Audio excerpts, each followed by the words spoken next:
Karong buntaga mga kapuso, hisgutan ta kining paggamit og drone sa maanindot kaayo nga mga footages, mga videos ka atong makita dili lang sa social media apan sa lain-lain nga mga butang sa atong katilingban karon mga kapuso. Giunsa man ni siya, unsa may pamaagi mga kapuso sa mga interesado nga magkat-on sa paggamit og drone. Makauban nato karong buntaga usa ka web developer og na hilig na sabni siya karon sa pag-operate og mga drone, si Sir Ken Suarez. Good morning, Sir Ken. Welcome sa programa. Kumusta ka karong buntaga, sir? Good morning, Sir Nico. All good right now. Mauray paghuman og pangape, sir.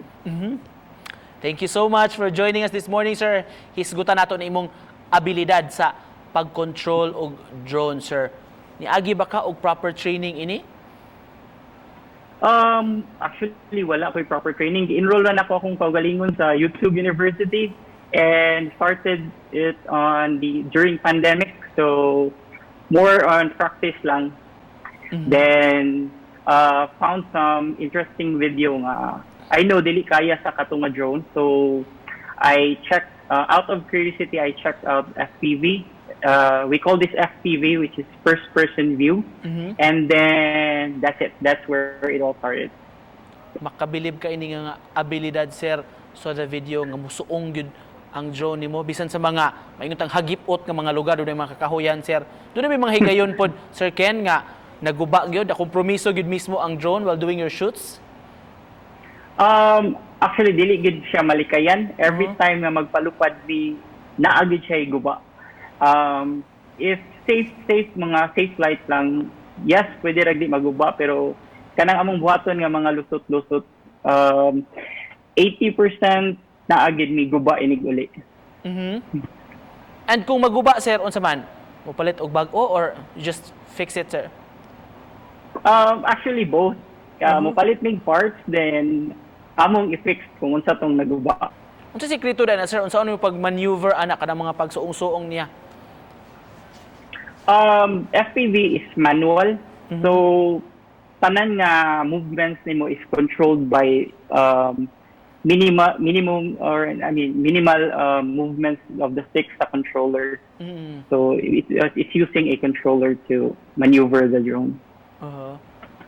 Last May 1st, Sir Ken, gisaulog ang International Drone Day. Para nimo unsay dakong natabang nahatag karon panahon na sa paggamit og drone? Drones nowadays are used for example like for agriculture. There are drones that would handle kanang spraying of fertilizers. Pwede sad siya ma-use sa mga bumbero to survey the location sa kanang mga sunog. And other kay it gives kanang different angles sad para sa kaning mga film enthusiasts.